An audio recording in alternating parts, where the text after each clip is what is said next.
성균관으로 가는 날 아침, 한덕부는 도포를 여미며 말했습니다. 부인, 허리끈을 조금만 단단히 매주시오. 성균관 대사성 앞에서 허리춤이 흐트러지면 산의 체면이 말이 아닙니다. 조씨 부인은 말없이 그의 뒤로 다가가 허리띠를 메어주었습니다. 맑은 새소리가 들리고 햇빛이 툇마루를 부드럽게 감싸고 있었습니다. 어제도 책을 붙들고 밤을 지새우시더니 오늘은 좋은 말씀만 듣고 오십시오. 한덕부가 웃으며 돌아보았습니다.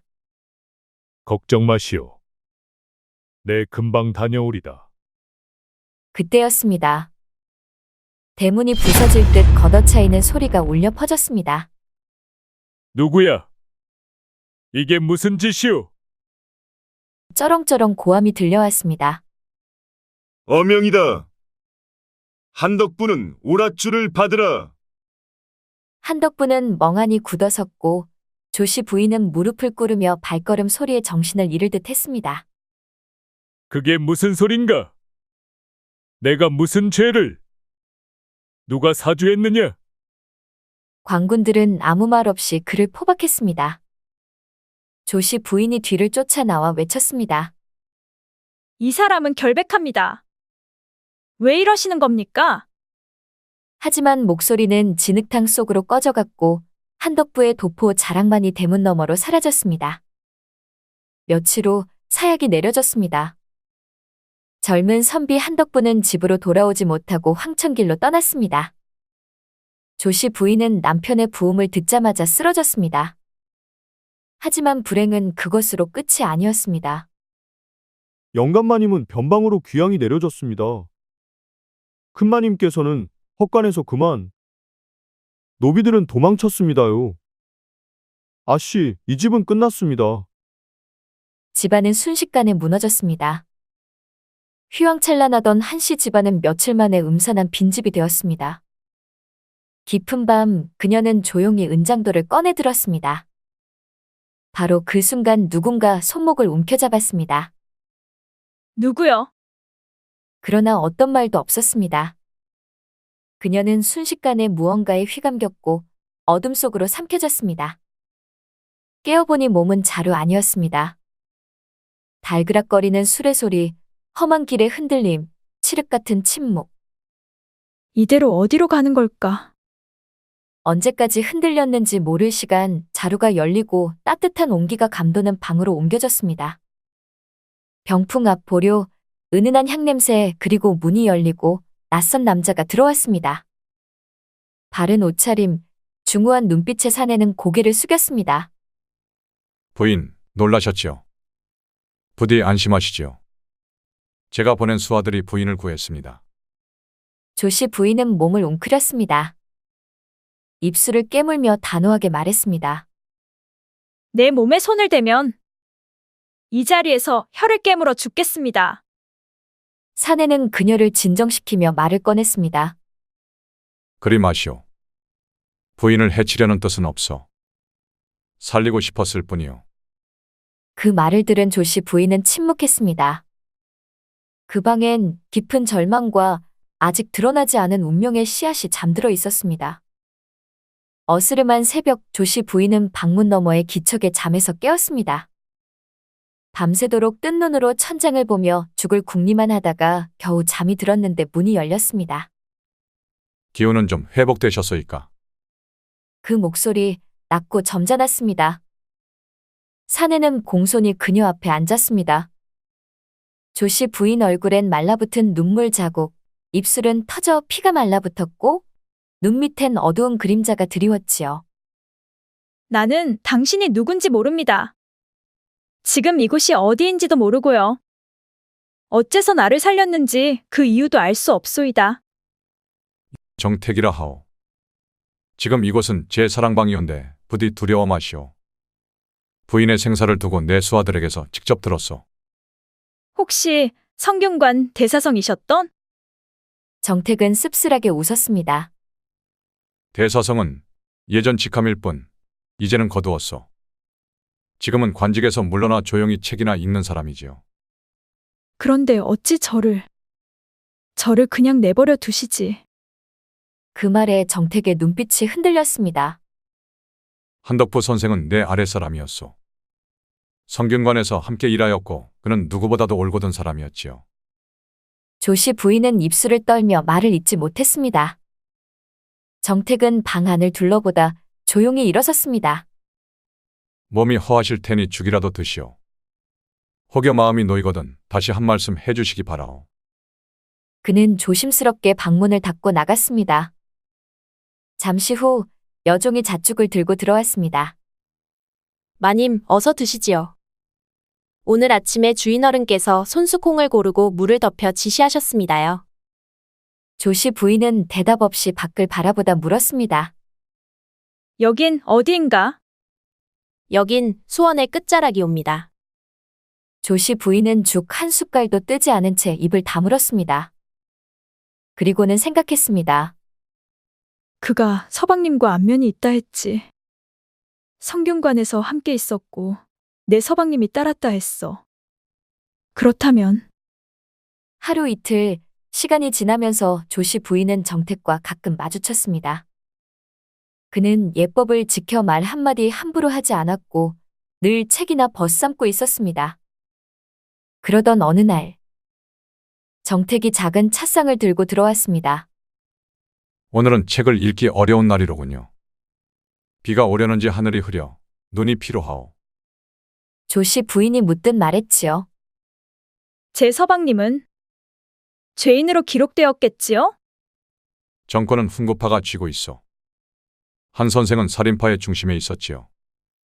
대간을 움직였고 올바른 말만 올렸어. 그들이 그것을 용납하지 못한 것이오. 나리는 훈구파 아닙니까? 그 말에 정택은 미소를 지었습니다. 예, 나는 훈구였지요. 하지만 싸우는 자들 틈에서 칼을 내려놓은 이는 꼭 있어야 합니다. 살리는 쪽에 서는 것도 하나의 선택이지요. 정적이 흐르고 조씨 부인은 더 이상 묻지 않아도 알았습니다. 그날 밤 조씨 부인은 뜰 앞을 바라보고 있었습니다. 뒷산에서 울려오는 뻐꾸기 소리. 한 번 들릴 때마다 가슴속에 파문이 일었습니다. 남의 둥지에 알을 낳는 새. 그 소리를 들으며 조씨 부인은 혼자 중얼거렸습니다. 탕난이란 게 어찌 보면 천한 짓이라 여기겠지만 살기 위한 마지막 지혜이기도 하지. 조씨 부인은 지난밤을 떠올렸습니다. 부인, 오늘은 책을 덮고 일찍 자야겠소. 내일은 새로 오신 대사성 앞에 인사를 드리니 말끔해야 하오. 그리고는 그녀의 손을 잡았습니다. 온화하고 따뜻했던 그 손길. 그날 두 사람은 혼례 후 처음으로 운우의 정을 나누었습니다.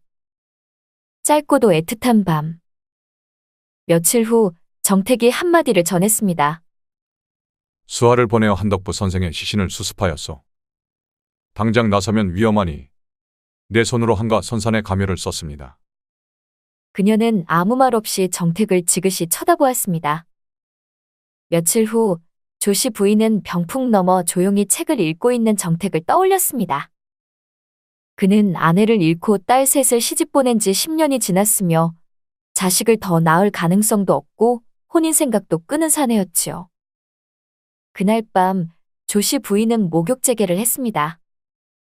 머리를 감고 손톱을 다듬고 향을 피웠습니다. 여종이 다가와 물었습니다. 마님, 무슨 일 있으신지요? 조씨 부인은 가만히 창문을 열었습니다. 시원한 밤바람에 매화 향이 실려 들어왔습니다. 그리고 조용히 말했지요. 오늘 밤 나으리를 드시라 전하거라. 그 말이 전해졌을 때 정택은 긴 침묵 끝에 고개를 끄덕였습니다. 얼마 후 그는 조심스럽게 방문을 열었습니다. 조씨 부인은 등불 아래 앉아 있었습니다. 고요한 눈빛, 단정한 자태, 마치 절에서 불공을 드리는 부처처럼 맑고 담담한 표정이었습니다. 부인, 말씀하지 마십시오. 묻지도 따지지도 마시고. 그녀가 이불자락을 들었습니다. 정택은 떨리는 손으로 그 곁에 누웠습니다. 그날 밤 불빛은 꺼지지 않았고 침묵은 깊고 오래 이어졌습니다. 다음 날 아침, 정택은 혼자 마루에 앉아 있었습니다.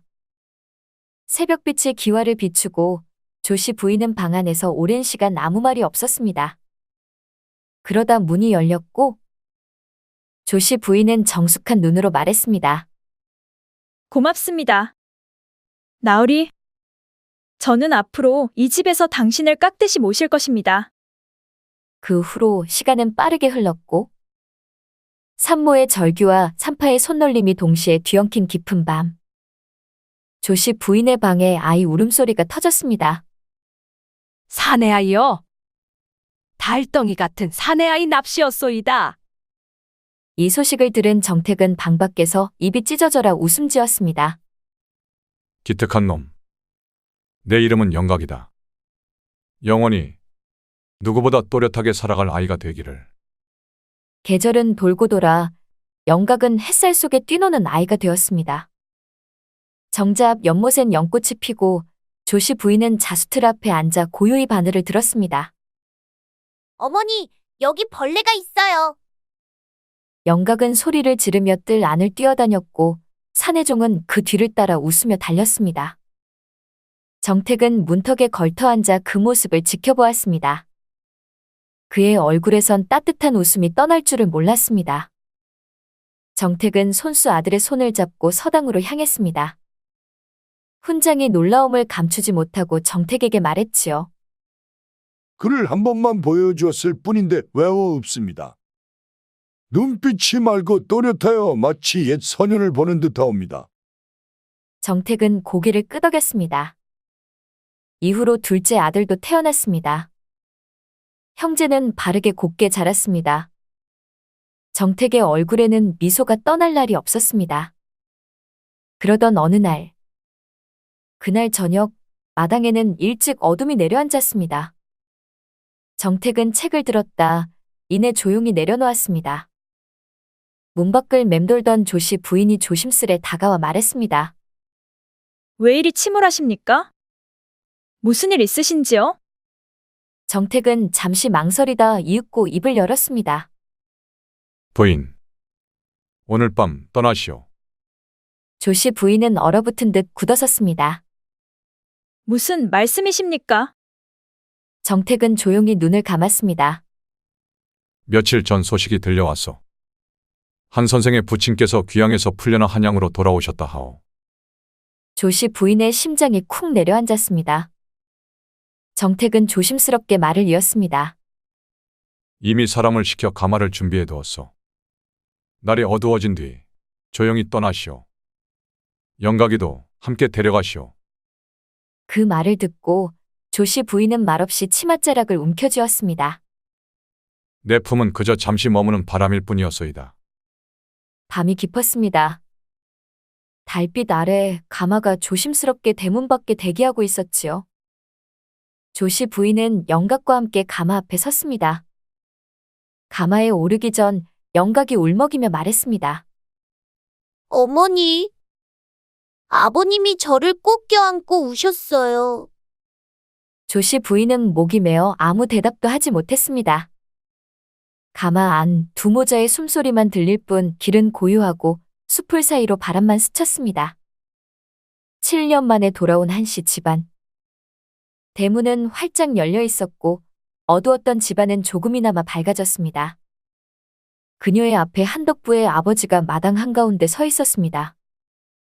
할아버지는 벌떡 달려와 영각을 끌어안았습니다. 내 새끼야. 내 핏줄이구나. 이 넓은 이마, 튀어나온 뒷꼭지. 짧은 인중까지. 그래, 그래. 영각은 처음 보는 할아버지 품에 어리둥절해하며 안겼습니다. 조씨 부인은 조심스레 아들의 귓가에 속삭였습니다. 영각아. 너의 이름은 정영각이 아니라 한영각이다. 명심해라. 그 말에 영각은 눈을 동그랗게 떴습니다. 한 영각? 그래, 내 피는 한씨 가문의 피다.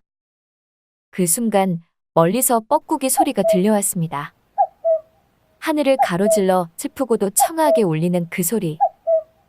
조씨 부인은 생각에 잠긴 채 하늘을 올려다보았습니다. 탕난.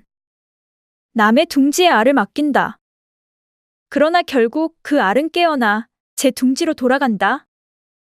조씨 부인은 눈을 감았습니다. 사흘이 흐르고 정택은 마루에 걸터앉아 뜰을 바라보았습니다. 텅 빈 집, 영각의 웃음소리도 조씨 부인의 발소리도 모두 사라진 자리. 조씨 부인이 영각을 낳아 기르면서 정택이 제 자식이라 생각하는 줄 알았는데 가마를 탈 때 알아차렸지요. 정택은 영각이 한덕부의 아들이라는 걸 알고 있었다는 걸. 그는 대청에서 마당을 멍하니 바라보았습니다. 마당스는 비질 소리가 퍼지고 떨어진 매화 꽃잎이 바람에 휘날렸습니다. 그때 하인 하나가 조심스레 다가와 속삭였습니다. 어르신, 가마가 들어온다 합니다. 가마? 그날 밤 조심스레 대문이 열리고 가마 하나가 들어왔습니다.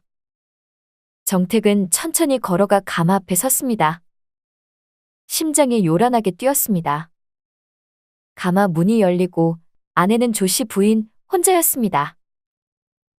부인. 정택의 목소리가 떨렸습니다. 조씨 부인은 그를 보며 고개를 숙였습니다. 영각이는 제 뿌리로 돌아갔습니다. 정택은 그녀를 쳐다보고 더 이상 묻지 않았습니다. 그저 조용히 손을 내밀었습니다.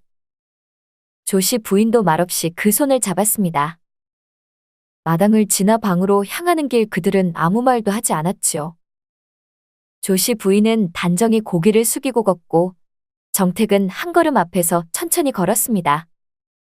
문을 열고 방 안에 들어섰을 때 조씨 부인은 돌아서서 정택을 향해 무릎을 꿇었습니다. 나으리, 저는 이제 부인.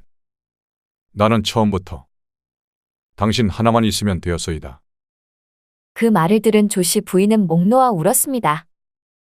7년 동안 눌러온 한이 터져나왔습니다. 정택은 그저 조용히 그녀의 등을 다독였습니다. 그저 말없이 묵묵히.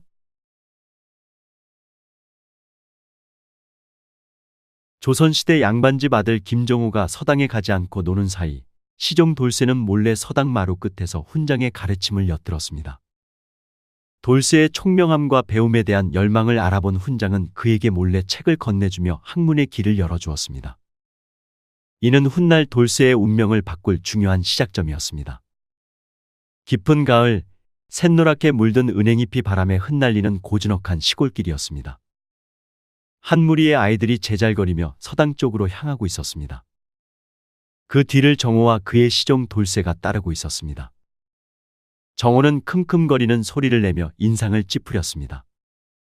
돌쇠는 묵묵히 고개를 숙여 정호의 뒤를 따랐습니다. 멀리서 아이들의 웃음소리가 들려오고 있었습니다. 에이, 지겨운 글공부. 매일같이 서당골에 틀어박혀 고리타분한 책만 들여다보라 하니 어찌 답답하지 않겠느냐? 소인은 마땅히 도련님을 모셔야 하옵니다. 됐느니라. 오늘은 서당에 가지 않을 것이다. 나는 저기 저 개울가에서 물고기나 잡을 요량이니 너는 내 대신 서당에 다녀온 듯이 하고 일러라. 훈장께는 내가 배탈이 났다 하면 될 게다. 돌쇠는 순간 멈칫했습니다. 이내 고개를 더 깊이 숙였습니다. 허나 도련님, 소인이 어찌 감히. 시끄럽다. 내가 감히 내 명을 거역하려 드는 게냐? 내까지 천 것이 어찌 양반의 거동을 헤아리려 드느냐? 얼른 서당으로 가거라. 내가 해질녘에 다시 그리 갈 터이니. 정호는 휙 돌아서 개울가 쪽으로 총총걸음으로 사라졌습니다. 돌쇠는 홀로 남겨진 길 위에서 정호의 뒷모습을 한참 바라보았습니다. 그의 표정에는 깊은 번민이 서려 있었습니다. 고즈넉한 서당 마루에 아이들의 낭낭한 글 읽는 소리가 울려 퍼지고 있었습니다. 최 훈장은 점잖은 얼굴로 아이들을 가르치고 있었지요. 돌쇠는 서당 마루 한 구석 그림자진 기둥 뒤에 몸을 숨기고 조용히 앉아 있었습니다. 학동들의 책 읽는 소리와 훈장의 설명에 귀를 기울이는 그의 눈빛은 형형하게 빛나고 있었습니다. 돌쇠는 다른 이들의 목소리를 따라 입술을 오물거리며 글자를 되뇌었습니다. 그의 눈은 훈장의 손짓과 아이들의 책장을 뚫어져라 쫓았습니다. 훈장은 아이들을 둘러보다 문득 마루 끝 돌쇠가 숨어 있는 곳을 힐끗 바라보았습니다. 훈장의 입가에 희미한 미소가 걸렸습니다. 그는 돌쇠의 존재를 이미 알고 있는 듯 했습니다. 수업이 끝나고 아이들이 왁자지껄 서당을 나섰습니다. 돌쇠는 아이들이 모두 사라진 후에도 홀로 남아 마루에 떨어져 있는 나뭇잎을 조심스럽게 쓸고 있었습니다. 그때 훈장이 그의 곁으로 다가왔습니다. 돌쇠야. 돌쇠는 깜짝 놀라 몸을 움츠렸습니다. 당황한 기색이 역력한 채 고개를 숙여 훈장 앞에 섰습니다. 훈장 나으리. 혼내지 않으니 두려워 말아라. 너는 그를 배우고 싶은 게로구나. 돌쇠는 고개를 들지 못하고 어깨를 더욱 움츠렸습니다. 자신의 천한 신분을 스스로 상기하는 듯 했습니다. 쇳내 같은 천것이 어찌 그를 배울 수 있겠사옵니까? 도련님께서 아시면 큰 노여움이 있으실 것입니다. 배움에는 신분과 귀천이 없는 법이니라. 너의 총명함은 이미 하늘이 내린 재능이니 어찌 이를 썩힐 수 있겠느냐? 매일 해질녘 아무도 모르게 다시 서당으로 오너라. 내가 너에게 글을 가르쳐 주마. 우선 이 책을 주마. 훈장은 품속에서 낡았지만 귀한 서책 한 권을 꺼내 돌쇠에게 건넸습니다. 돌쇠는 떨리는 손으로 책을 받아들었죠. 그의 눈가에 이슬이 맺혔습니다. 꿈에서조차 상상하지 못했던 배움의 기회에 그는 벅찬 감정을 억누르지 못했습니다. 돌쇠가 훈장에게 몰래 글을 배우고 있음을 알게 된 돌쇠 주인 정호는 시종의 신분으로 글을 배우는 것에 분노하며 돌쇠를 더욱 혹독하게 괴롭혔습니다. 그러나 돌쇠는 김정호의 횡포에도 굴하지 않고 끈질기게 학문에 매진했습니다. 깊은 밤 대갓집 횡랑채 한 구석, 작은 방에서 희미한 등잔불이 새어나오고 있었습니다. 돌쇠는 낡은 책상 앞에 앉아 훈장에게 받은 서책을 소중히 펼쳤습니다. 그의 눈은 글자 하나하나를 놓칠세라 뚫어지게 응시했습니다. 낮에 익힌 글귀를 소리내어 되뇌는 그의 목소리는 작지만 또렷했습니다. 그의 얼굴에는 배움의 기쁨과 함께 알 수 없는 불안감이 스쳐 지나갔습니다. 혹여 이 작은 등잔불이 들켜 자신의 은밀한 배움이 발각될까봐 조심하는 듯 했습니다. 어느 날 아침, 정호는 평소보다 일찍 일어났습니다. 간밤에 희미하게 들린 돌쇠의 글 읽는 소리가 그의 심기를 거슬렀던 까닭입니다. 정호는 돌쇠의 방으로 향했고 문틈으로 새어나오는 낮은 목소리가 그의 귀에 닿았습니다. 돌쇠야, 일어났느냐? 놀란 돌쇠는 황급히 책을 감추었고 그의 심장이 격렬하게 뛰었습니다. 예, 도련님. 밤늦도록 무슨 일을 하였기에 일이 분주한 게냐? 혹 서당에서 배운 글이라도 외운 것이냐? 돌쇠는 순간 얼굴이 하얗게 질렸습니다. 아, 아니옵니다, 도련님. 쇳내는 그저 잠결에 혼잣말을 했을 뿐이옵니다. 정호는 비웃듯 손가락으로 돌쇠의 가슴을 툭툭 쳤습니다. 잠결에 천자문이라도 읊었단 말이냐? 내까지 천것이 감히 글이라도 배우려 드는 게냐? 주제를 모르는 망할 것이. 정호는 종이를 구겨 돌쇠의 면전에 던지고 그의 뺨을 강하게 후려쳤습니다. 돌쇠는 휘청이며 쓰러졌습니다. 돌쇠는 얼굴을 부여잡고 고통스러워했지요. 그러나 그의 눈에는 분노보다는 깊은 슬픔과 좌절감이 깃들어 있었습니다. 더 이상 잠자리에서 글자 노름할 엄두도 내지 못하게 할 것이다. 그리고 당분간은 서당에도 얼씬거리지 말거라. 명심해라. 내 놈은 평생 나를 모시는 천것일 뿐이다. 정호는 분이 풀리지 않는 듯 발길을 돌려 떠났습니다. 돌쇠는 바닥에 엎드린 채 구겨진 종이 조각을 겨우 움켜쥐었습니다. 눈물인지 땀인지 모를 물방울이 바닥에 떨어졌습니다. 그러나 그의 마음속에는 글을 배우고자 하는 불씨가 꺼지지 않고 오히려 더욱 강하게 타올랐습니다. 하지만 그날부터 돌쇠의 고난은 더욱 심해졌습니다. 정호는 시시때때로 돌쇠를 괴롭혔고 때로는 서당 가는 길에 돌쇠에게 무거운 짐을 지워 서당에 늦게 도착하게 만들었으며 때로는 밤늦게까지 고된 일을 시켜 글 공부할 기운조차 없게 만들었습니다. 하지만 돌쇠는 단 한순간도 배움을 포기하지 않았습니다. 남들이 잠든 새벽녘 혹은 틈이 날 때마다 그는 품속에 숨겨둔 낡은 책을 펼쳐 들었습니다.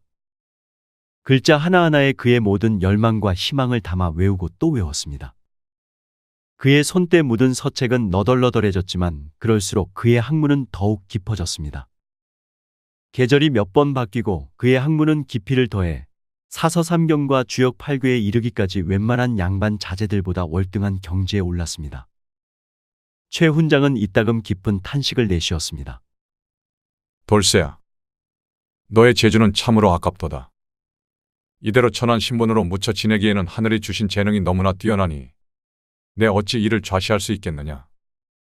최 훈장은 돌쇠의 비범함에 감탄하면서도 그의 신분이 가로막는 현실의 안타까움을 금치 못했습니다. 돌쇠는 그저 묵묵히 고개를 숙였습니다. 그를 깨우칠수록 세상의 이치를 알게 되었고 자신의 처지가 더욱 명확히 다가왔습니다. 최 훈장은 며칠 밤낮을 고민한 끝에 큰 결심을 했습니다. 돌쇠의 비범한 재능이 묻히는 것을 안타깝게 여겨 김정호의 아버지인 김진사를 찾아가 돌쇠의 면천을 설득하기로 했습니다. 처음에는 완강히 반대하던 진사는 훈장의 끈질긴 설득과 돌쇠의 학문적 성취를 확인한 후 마침내 돌쇠를 면천시켜 주었지요. 이는 돌쇠의 삶에 있어 중대한 전환점이 되었습니다. 정호의 아버지인 김진사는 훈장을 반갑게 맞았습니다. 최 훈장께서 이 늦은 시각에 무슨 일로 발걸음하셨소? 소인 드릴 말씀이 있어 황송하오나 진사 어르신께 간청드릴 것이 있사옵니다. 간청이라니요? 무엇이 그리 급하기에 이리 밤중에 찾아오셨소? 다름이 아니라 어르신 댁의 시종 돌쇠에 관한 일이옵니다. 진사는 얼굴을 찌푸렸습니다. 돌쇠가 사고를 쳤는가 하는 표정이었습니다. 그것이 무슨 못된 짓을 하였단 말이오? 제가 엄히 다스릴 터이니 훈장님께선 마음 놓으십시오. 아니옵니다, 어르신. 돌쇠는 결코 허튼 짓을 아니하였사옵니다. 오히려 그 아이는 하늘이 내린 재주를 지녔나니 그 총명함과 배움에 대한 열망이 여느 양반 자제들보다 뛰어납니다. 사서삼경과 주역 8괴를 이미 통달하였으니 이는 실로 놀라운 재능이옵니다. 김진사는 믿을 수 없다는 듯 코웃음을 쳤습니다. 설마 천것이 그를 깨우쳤기로서니 어찌 양반의 학문에 비할 수 있겠소? 과장된 말씀이요. 감히 과장된 말씀을 올릴 리가 있겠나이까. 어르신께서 친히 돌쇠에게 그를 물어보시면 소인의 말이 허언이 아님을 아시게 될 것입니다. 저 아이를 이대로 천한 신분으로 묻어두기에는 나라에 큰 손실이 될 것이옵니다. 부디 그 아이를 면천시켜 주시어 뜻을 펼칠 기회를 주소서. 진사는 잠시 침묵했습니다. 훈장의 간절한 눈빛과 확신에 찬 목소리에 흔들리는 듯했습니다. 그러나 가문의 체면과 신분 제도가 그의 발목을 잡았습니다. 이는 도무지 있을 수 없는 일이요. 천한 종놈을 면천시킨다니. 가문의 체면은 어찌하며 다른 종들은 어찌 되겠소? 어르신, 사람이 사람다운 대접을 받는 것은 하늘의 도리이옵니다. 돌쇠의 학문과 인품은 이미 양반에 그것에 뒤지지 않사옵니다. 부디 큰 뜻으로 헤아려 주소서. 만일 저 아이가 장차 큰 인물이 된다면 어르신의 너그러운 덕망은 천하의 길이 빛날 것이옵니다. 이는 가문의 영광에도 결코 누가 되지 않을 것이옵니다. 훈장은 돌쇠의 학문적 성취를 구체적으로 열거하며 그의 잠재력을 피력했습니다. 김진사는 훈장의 끈질긴 설득에 결국 고개를 끄덕였습니다. 그의 마음속에는 한편으로 신분 상승을 통한 성공이 가문에 가져다줄 이익에 대한 계산도 있었습니다. 알겠소. 허나 쉬이 결정할 일이 아니니 며칠 말미를 주시구려. 훈장은 정중히 고개를 숙여 감사했습니다. 며칠 뒤 김진사는 고심 끝에 돌쇠를 면천시켜 주기로 결정했습니다. 돌쇠는 면천 소식을 듣고 그의 얼굴에는 기쁨과 함께 알 수 없는 두려움이 스쳐 지나갔습니다. 자유의 몸이 된다는 기쁨도 잠시, 막막한 현실이 그를 짓눌렀습니다. 홀로 세상에 나서야 한다는 무게감이 그의 어깨를 짓누르는 듯했습니다. 저는 이제 어찌 살아야 하옵니까? 제가 무엇을 해야 한단 말이옵니까? 두려워 말아라, 돌쇠야. 너의 배움은 결코 헛되지 않을 것이니라. 넓은 세상으로 나아가 너의 뜻을 펼치거라. 이 스승이 언제나 너를 응원할 것이다. 훈장은 돌쇠에게 격려의 말을 아끼지 않았습니다. 돌쇠는 마지막으로 훈장에게 깊이 머리 숙여 절했습니다. 그의 눈에는 뜨거운 눈물이 고였습니다. 면천된 돌쇠는 갈 곳 없어 저작거리 국밥집에서 머슴으로 일하게 됩니다. 낮에는 고된 노동을, 밤에는 끈질긴 학문을 이어갑니다. 국밥집 주인 옥순댁은 돌쇠의 비범함과 성실함을 눈여겨보며 그에게 관심을 갖기 시작합니다. 돌쇠는 세상에 홀로 섰습니다. 이름은 돌쇠였으나 이제는 누구의 종도 아닌 자유로운 몸이었습니다. 허나 자유가 주는 기쁨도 잠시, 막막한 현실이 그를 짓눌렀습니다. 가진 것도 기댈 곳도 없는 그에게 세상은 여전히 차갑고 드넓었습니다. 돌쇠는 며칠을 떠돌다 번잡한 저작거리의 한 국밥집 앞에 섰습니다. 김이 모락모락 피어나는 국밥 그릇을 나르는 여인의 모습이 눈에 들어왔습니다. 바로 국밥집 주인 옥순댁이었습니다. 옥순댁은 고된 삶에도 불구하고 기품이 남아있는 얼굴에 다부진 인상을 지닌 여인이었습니다. 그녀는 원래 양반집 규수였으나 기구한 운명으로 홀로 국밥집을 꾸려가고 있었습니다. 돌쇠는 조심스럽게 옥순댁에게 다가갔습니다. 부디 쇳내에게 일을 주실 수 있겠사옵니까? 밥벌이조차 막막하여 염치불구하고 이렇게 간청드립니다. 옥순댁은 돌쇠의 초췌한 몰골에도 불구하고 그의 눈빛에 담긴 단단함을 읽어냈습니다. 왠지 모를 강단과 총명함이 느껴졌습니다. 이렇듯 쓸쓸한 기색으로 찾아온 사내는 흔치 않은데 무슨 연유인고? 면천된 몸이나 갈 곳 없어 이리 떠돌게 되었습니다. 글도 읽을 줄 아니 도움이 되실 겁니다. 옥순댁은 돌쇠의 글을 깨쳤다는 말에 눈썹을 살짝 올렸습니다. 천한 신부님에도 그를 깨쳤다는 말에 그녀의 마음속에 작은 파문이 일었습니다. 그녀 또한 한때 양반집 규수로 글을 배우고 자랐던 터였습니다. 그를 깨우쳤다? 놀라운 일이로군. 허나 세상은 글만으로 살기 어렵네. 좋네, 당장은 허드렛 일이나마 시켜줄 터이니 오늘부터 일을 해보게. 부지런하지 못하면 이곳에서는 머물기 어려울 것이야. 이 은혜를 평생 잊지 않겠사옵니다. 시키는 일은 무엇이든 죽으림을 다하여 해내겠습니다. 그렇게 돌쇠는 국밥집 머슴이 되었습니다. 낮에는 국밥집에서 쉴 새 없이 일했습니다. 무거운 가마솥을 나르고 손님상을 치우고 땀 흘려 장작을 패는 고된 노동의 연속이었습니다. 하지만 밤이 되면 돌쇠는 배움을 놓지 않았습니다. 옥순댁이 내어준 허름한 방 한 구석에서 희미한 등잔불을 켰습니다. 번 돈으로 겨우 사모은 낡은 서책들을 조심스럽게 펼쳤습니다. 비록 몸은 지쳐 있었으나 그의 눈은 여전히 글자를 향한 뜨거운 열망으로 빛났습니다. 힘든 나날들이었지만 글을 읽는 순간만큼은 그 모든 것을 잊은 듯했습니다. 옥순댁은 이따금 돌쇠의 방에서 새어나오는 등잔불 빛과 낮은 목소리를 들었습니다. 그녀는 굳이 돌쇠를 불러세워 묻지 않았습니다. 그저 멀찍이 서서 그 모습을 지켜보았습니다. 옥순댁의 눈빛에는 알 수 없는 감회와 함께 돌쇠를 향한 깊은 신뢰가 싹트고 있었습니다. 그녀는 자신이 겪었던 기구한 운명을 떠올렸습니다. 양반이었던 남편은 일찍 죽고 천한 남자에게 보쌈을 당했지만 그 남자마저 죽어버린 기구한 삶. 그러나 그녀는 좌절하지 않고 스스로의 힘으로 이 국밥집을 일으켜 세웠습니다. 그래서인지 돌쇠의 끈기와 노력이 남들보다 더 크게 다가왔습니다. 저 사내 보통 인물이 아니로구나. 필시 큰 제목이 될 것이다. 그녀의 마음속에 돌쇠의 앞날을 위한 새로운 계획이 움트기 시작했습니다. 옥순댁은 돌쇠에게 짝을 찾아주려 했습니다. 그러던 중 마을 약방딸 소희의 기구한 사연을 듣게 되었고 자신의 경험을 바탕으로 두 사람의 인연을 맺어주려 했습니다. 돌쇠와 소희는 서로의 아픔을 이해하며 새로운 인연을 시작하게 되는데 돌쇠와 같이 성실하고 올곧은 사내라면 응당 좋은 배필을 만나 앞날을 도모해야 할 터였습니다. 옥순댁은 돌쇠에게 어울리는 짝을 찾아주기로 마음먹었습니다. 마을 약방딸 소희의 이야기가 옥순댁의 귓가에 맴돌았습니다. 소희는 20살 남짓한 어린 나이였으나 그 운명이 참으로 기구하다는 소문이 자자했습니다. 2번이나 시집을 갔으나 신방을 차린 지 얼마 되지 않아 남편이 죽어나가는 병고를 겪었다는 것입니다. 이로 인해 주변에서는 그녀를 과부 팔자라며 기피했지요. 옥순댁은 소희의 기구한 사연에 깊이 공감했습니다. 자신 또한 첫 남편을 잃고 보쌈당한 두 번째 남편마저 잃었던 터라 소희의 처지가 남일 같지 않았습니다. 세상의 모진 풍파를 홀로 견뎌내는 여인에게 연민과 안타까움이 밀려왔습니다. 그리 고은 교수가 무슨 죄가 있단 말인가? 필시 누군가 나서서 맺힌 한을 풀어주어야 할 터인데.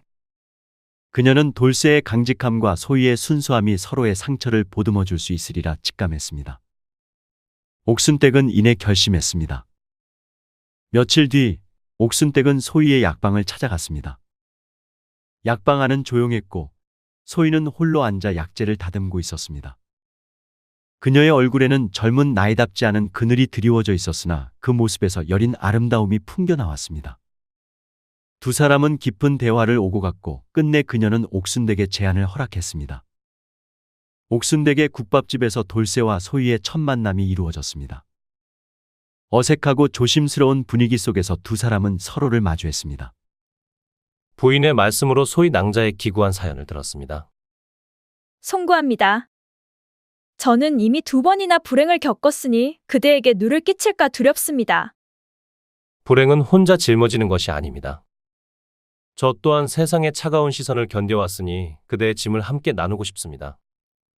부디 저와 함께 새로운 인연을 시작해 주시겠소?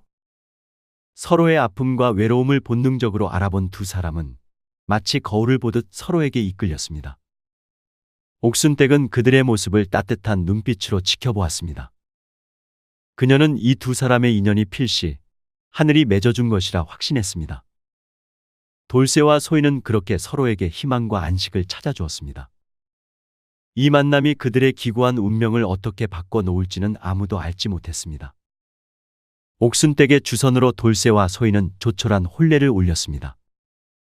비록 초라한 시작이었으나 서로를 의지하며 행복한 시간을 보냈습니다. 옥순댁은 두 사람의 앞날을 위해 돌쇠에게 양반 족보를 사주기로 계획을 세우고 이는 돌쇠가 진정한 이씨 양반으로 거듭날 준비를 하는 계기가 되었습니다. 돌쇠와 소희는 옥순댁에 국밥집 한켠에 작은 보금자리를 마련하여 혼례를 올렸습니다. 비록 번듯한 혼례는 아니었으나 두 사람의 얼굴에는 세상 그 어떤 부부보다도 깊은 행복이 서려 있었습니다. 서방님, 일이 행복해도 되는지 모르겠습니다. 그리 말하지 마시오. 이제 우리는 하나 된 몸.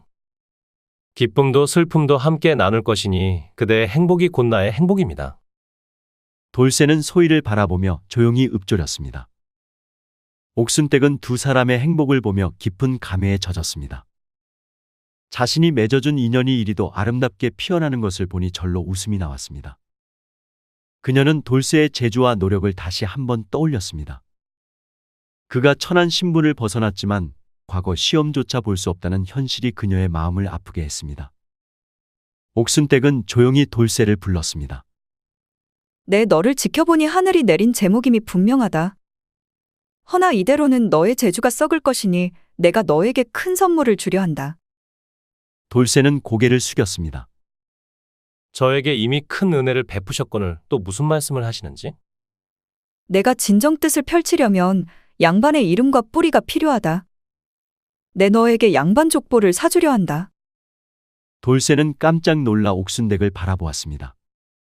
족보를 사는 것은 당시 세상에서는 암암리에 이루어지는 일이었으나 결코 쉬이 행할 수 있는 일이 아니었습니다. 또한 천한 신분인 자신에게 양반 족보를 사준다는 것은 상상조차 할 수 없는 은혜였습니다. 그 무슨 말씀을? 저 같은 천것에게 어찌 감히? 이는 감당할 수 없는 일이옵니다. 감당 못할 일이라 여기지 마라. 내가 재주를 펼쳐 큰 인물이 된다면 그 또한 덕이니라. 나는 너의 노력을 믿으니 부디 내 원이라 생각하고 받아다오. 옥순댁의 단호하면서도 따뜻한 눈빛에 돌쇠는 할 말을 잃었습니다. 그의 눈가에 뜨거운 눈물이 맺혔습니다. 이 은혜는 죽어서도 잊지 않겠습니다. 반드시 성공하여 은혜를 갚을 것이옵니다. 옥순댁은 고개를 끄덕이며 미소 지었습니다. 그렇게 돌쇠는 옥순댁의 도움으로 양반 족보를 얻게 되었습니다. 이제 그는 더 이상 돌쇠가 아니었습니다. 새로운 이름, 새로운 신분으로 과거 시험에 도전할 기회를 얻게 된 것입니다. 그의 앞날에는 어떤 영광과 시련이 기다리고 있을까요? 옥순댁의 도움으로 이씨 족보를 얻은 돌쇠는 이제 과거 시험에 응시하게 됩니다. 돌쇠는 밤낮으로 학문에 더욱 매진했습니다. 옥순댁의 깊은 배려와 소희의 따뜻한 보살핌 속에서 그의 학문은 날마다 깊어졌습니다.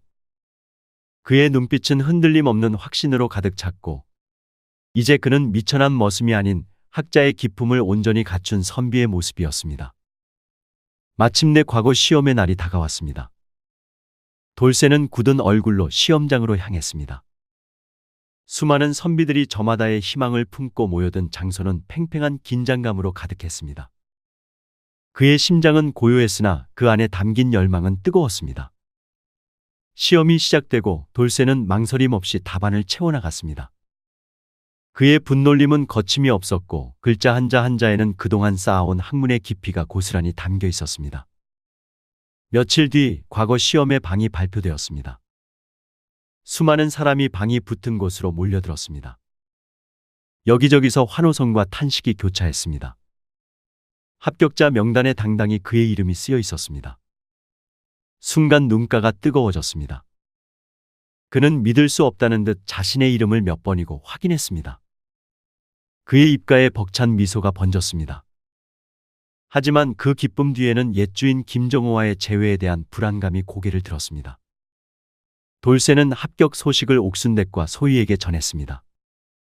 두 사람은 돌쇠의 합격에 기쁨의 눈물을 흘렸습니다. 이리 기쁜 소식을 들으니 내 죽어도 여한이 없구나. 서방님, 정말 장하십니다. 이 모든 것이 서방님의 피땀 어린 노력의 결실입니다. 기쁨도 잠시 돌쇠는 조심스럽게 자신의 뜻을 밝혔습니다. 이리 합격은 하였사오나 내 옛 신분이 밝혀질까 염려되옵니다. 지방으로 내려가 관직을 시작하고자 합니다. 옥순댁은 돌쇠의 깊은 뜻을 이해했습니다. 그의 과거가 앞길에 걸림돌이 될 수 있음을 헤아렸습니다. 틀린 말이 아니구나. 너의 뜻이 그러하다면 가야지.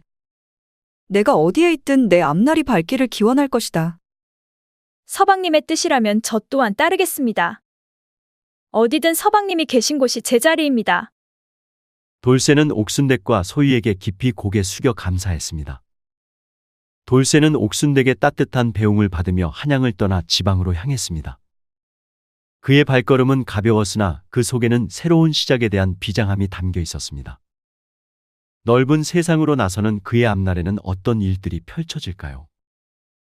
지방 관직에서 백성들의 존경을 한몸에 받으며 평탄한 삶을 살게 된 돌쇠는 소희와 함께 행복하게 지냈습니다. 지방으로 내려간 그는 맡은 바 소임을 다하며 백성들의 고충을 헤아렸습니다. 그의 뛰어난 학식과 청렴한 성품은 지방 곳곳에 소문이 자자했습니다. 어려운 백성을 위한 그의 노력은 빛을 발했고 그는 곧 백성들의 칭송과 존경을 한몸에 받는 몽민관이 되었습니다. 옥순댁은 멀리서도 돌쇠의 소식을 들으며 흐뭇한 미소를 지었습니다. 자신이 베푼 작은 은혜가 한 사람의 인생을 바꾸고 나아가 백성들에게 큰 덕을 베풀게 되었다는 사실에 감사했습니다. 그의 삶은 한때 천하고 미천했지만 이제는 옥순댁과 훈장 그리고 소희의 헌신과 그의 끈질긴 노력으로 가장 빛나는 행복으로 마무리되었습니다. 제 이름은 복돌입니다. 어릴 적부터 사람들이 저를 보며 말했습니다. 머리가 영리하다, 글재주가 좋다, 도련님보다도 낫다고 말이죠. 하지만 그게 무슨 소용이겠습니까? 저는 천민입니다. 주인댁 하인의 아들로 태어났습니다. 아무리 노력해도 신분이라는 벽을 넘을 수 없는 운명이라는 것을 일찍부터 알았습니다. 도련님과 저는 어릴 적부터 가까웠습니다. 최도령은 저와 나이가 같아서 그런지 특별히 저를 아끼셨습니다. 함께 글을 배우고 책을 읽고 세상을 논하던 그 시간은 제게 무척이나 소중했습니다. 도련님과 마주 앉아 책을 펼칠 때마다 저는 마치 꿈을 꾸는 듯 했습니다. 그 순간만큼은 신분이란 것이 없었습니다. 그러나 현실은 무정했습니다. 마을 사람들은 언제나 저를 천민이라 부르며 무시했고 도련님과 함께 있을 때조차도 그 사실은 변하지 않았습니다. 저는 그저 도련님을 모시는 하인일 뿐이었습니다. 마음속 깊이 자리 잡은 이 불공평함이 때로는 제게 참을 수 없는 고통으로 다가왔습니다. 저는 그를 배우며 꿈을 키웠습니다. 언젠가는 나도 도련님처럼 과거에 급제하여 세상을 바꾸고 싶다는 생각이 머릿속에서 떠나지 않았습니다. 하지만 그럴 때마다 제게 돌아오는 것은 어미의 한숨과 마을 사람들의 비웃음뿐이었습니다. 어느 날 저는 도련님과 함께 책을 읽으며 물었습니다. 도련님, 왜 세상은 신분을 미리 정해놓고 기회를 박탈하는 걸까요? 도련님은 책에서 시선을 떼며 잠시 저를 바라보셨습니다. 도련님은 잠깐의 침묵 후 담담하게 말씀하셨습니다. 나도 알 수 없다. 그건 아마 세상을 만든 이들이 정한 규칙일지도 모르지. 하지만 언젠가는 변할 날이 오지 않겠느냐.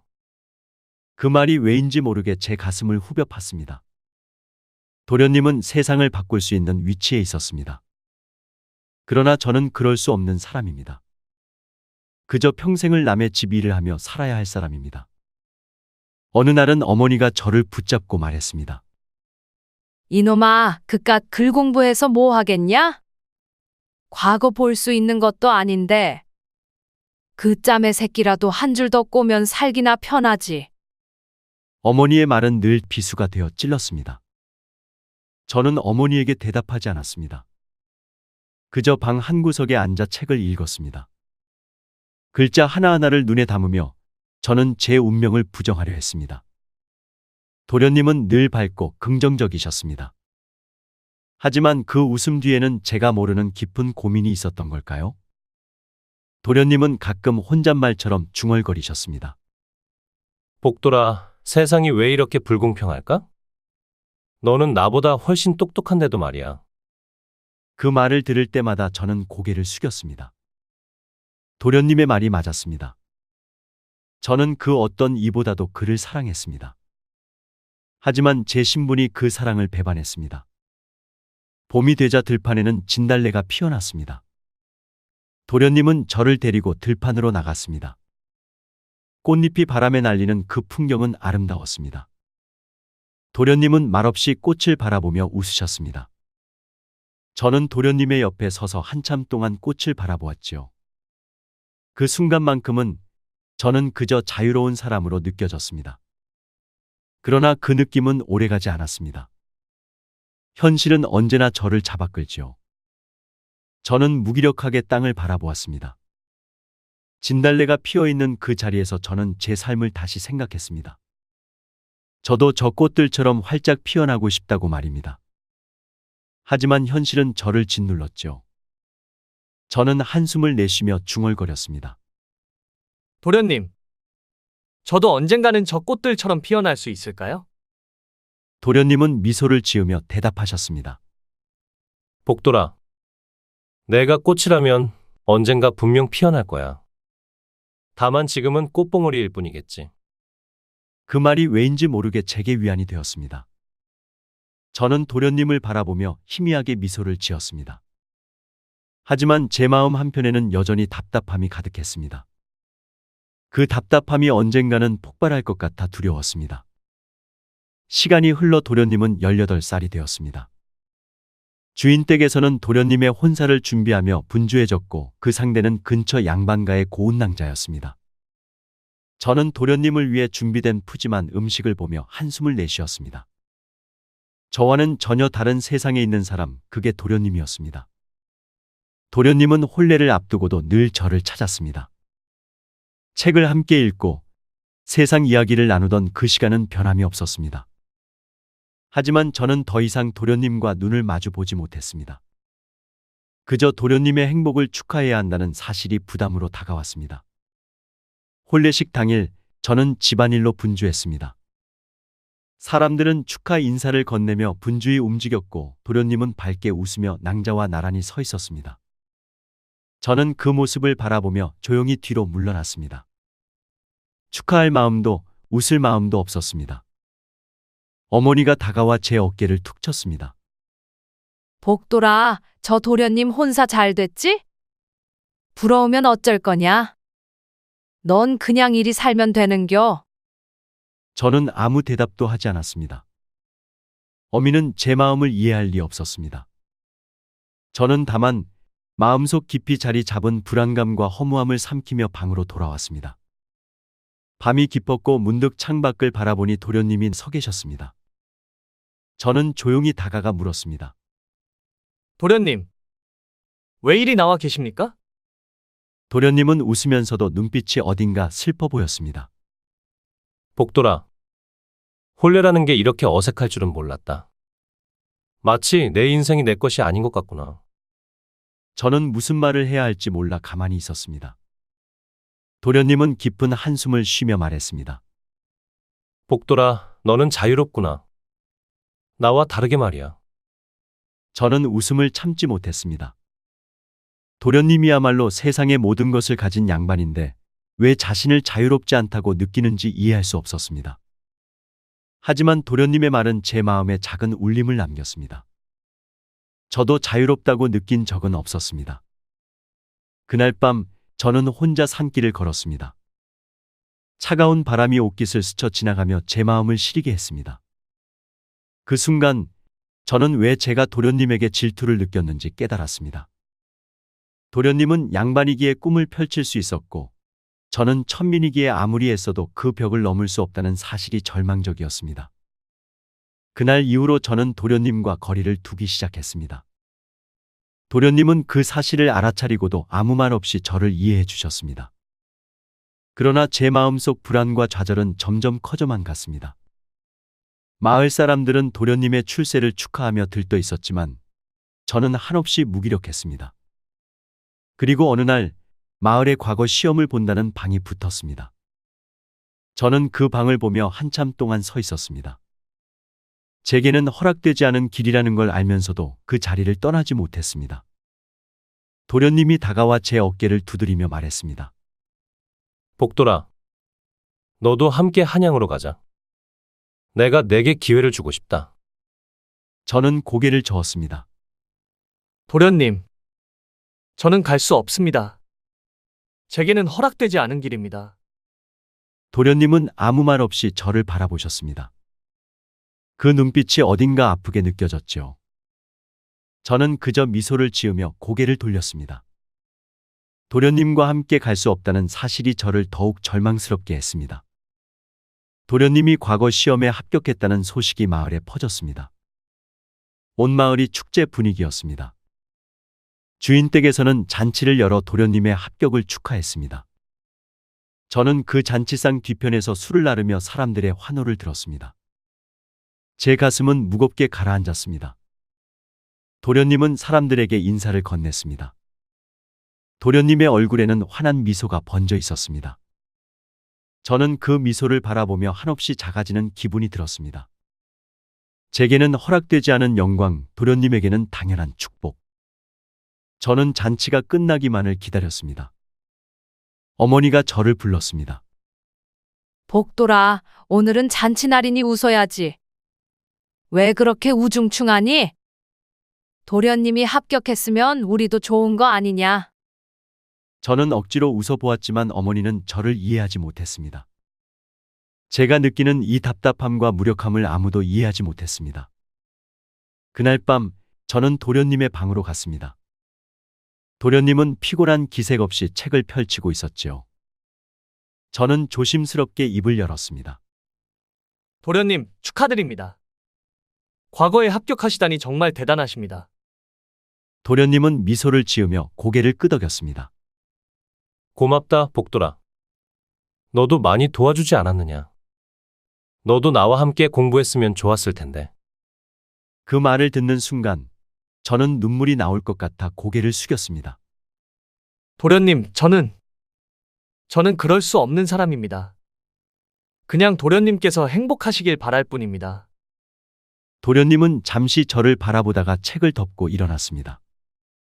복돌아, 나와 함께 한양으로 가지 않겠느냐?